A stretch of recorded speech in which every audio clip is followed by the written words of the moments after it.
Your commentator is Lyle Van.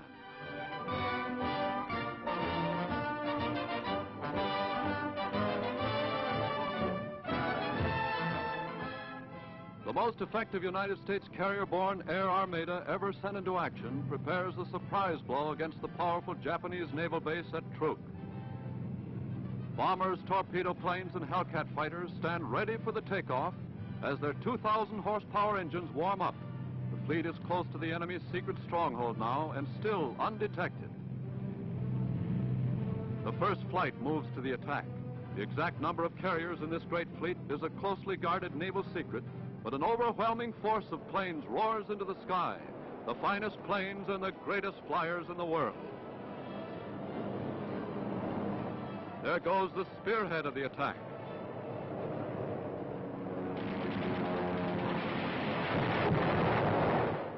The defending Japs are stunned by the suddenness of the first blow delivered with crushing force on the heart of the great fortress in mid-Pacific. Like Hitler's Europe, Tojo just forgot to put a ceiling over Truk, and jubilant Navy cameramen take pictures to prove it. Roaring in from the sea, Navy bombers blast Jap planes before they can leave the ground and destroy their runways. The main islands of the Truk Atoll suffer a pulverizing blow before the surprised Japs can organize any defense. Param Island, headquarters of the Truk Naval Base, is given a terrific pounding. Hellcats, Avengers, and dauntless dive bombers sweep over in close formation. Wheeling around over the main island, pilots continue the work of destruction by bombing every important part of the great base, a base the Japs have been building up for over 20 years into a fortress considered impregnable. Ground installations, oil and ammunition dumps, flying fields, all are hit again and again. Wherever reconnaissance has shown anything of value to the enemy, Navy bombers place their explosives where they'll do the most good.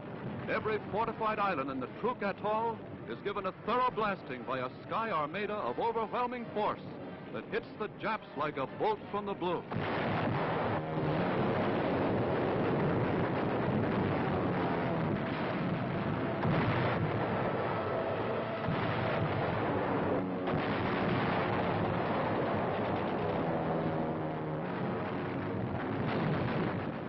A few Jap planes escape from small dispersal fields and make a hopeless stab at ships of our task force.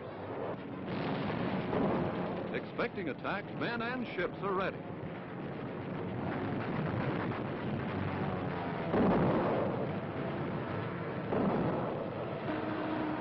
A low-flying Jap torpedo plane meets a curtain of steel from cruisers and destroyers as it attempts to close in.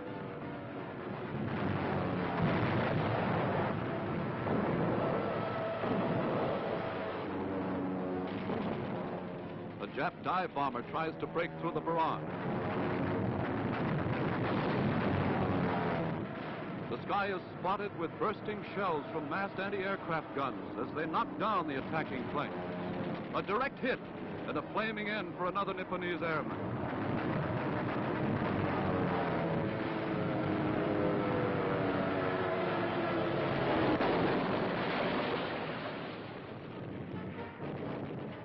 Somber palls of smoke rise from the sea to mark the doom of Jap planes shot from the sky.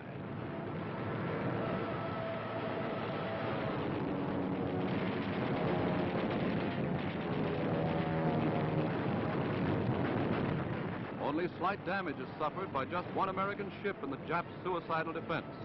The task force beats off every threat from the skies and boldly continues to steam close to the shore to await the return of its attacking airmen.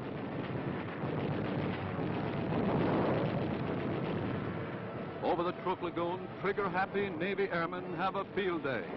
Few Jap planes are left to annoy them as torpedo planes, bombers, and fighters come in for the kill. There's a large destroyer, a perfect target. The Navy Hellcat meets a Jap Zero. This exciting story is repeated over and over. The Jap is outclassed, torn asunder.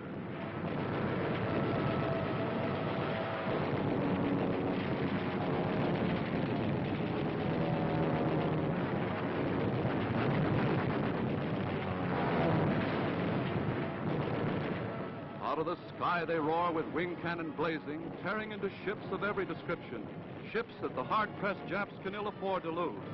19 ships in all are positively sunk, with additional ships probably sent to the bottom.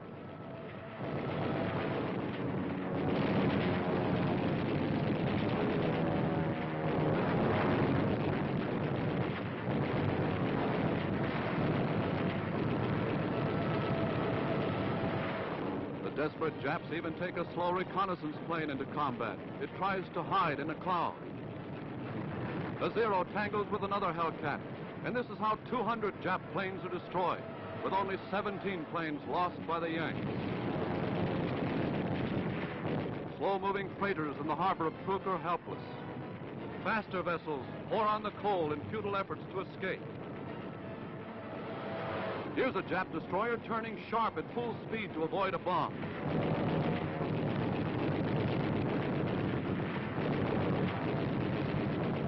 Up in the clouds, another Jap pilot seeks the glory of giving his life for the Emperor, so the Navy accommodates him.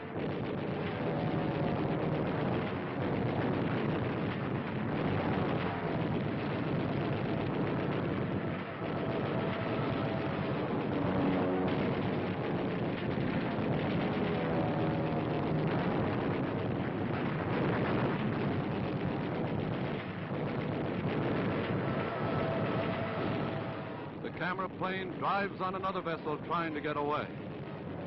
Ship after ship is pounded by explosive shells poured into them in fiery streams of destruction. The big Jap destroyer speeds across the lagoon trying to reach the open sea. A transport gets a direct hit.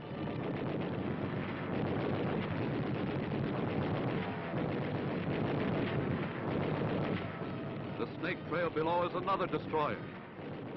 Right in a cone of fire from another heavily armed plane, a doomed Jap vessel takes it. The last Jap plane to stay in the air over Truk is looking for trouble.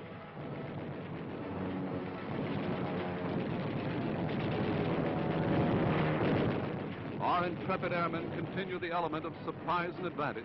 They deliver the fatal knockout as the two-day assault on Truk nears an end.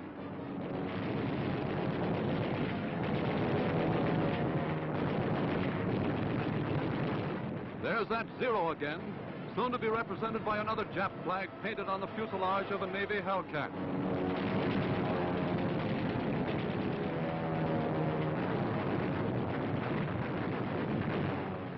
The historic raid on the Jap Pearl Harbor writes finish to Truk as a mid-Pacific enemy base. A crushing defeat so successful that high-ranking Jap officers are ousted by the Nippon High Command.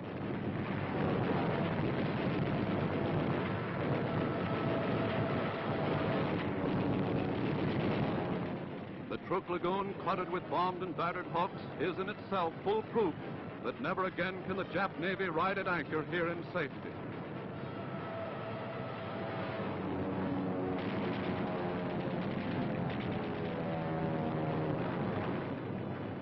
The order is heard, return to carriers. Just average American boys, taught to fly, taught to fight, taught to win. One wheel missing, but it's a perfect landing. The wounded are hurriedly taken to the sick bay below, where they receive instant attention. Heroes who will live to fight again.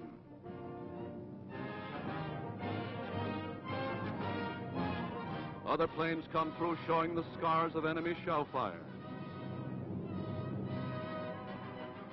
This great victory is substantial payment on account for the Japs' sneak attack on Pearl Harbor. The nation thrills to the news that the Yanks smash Truk.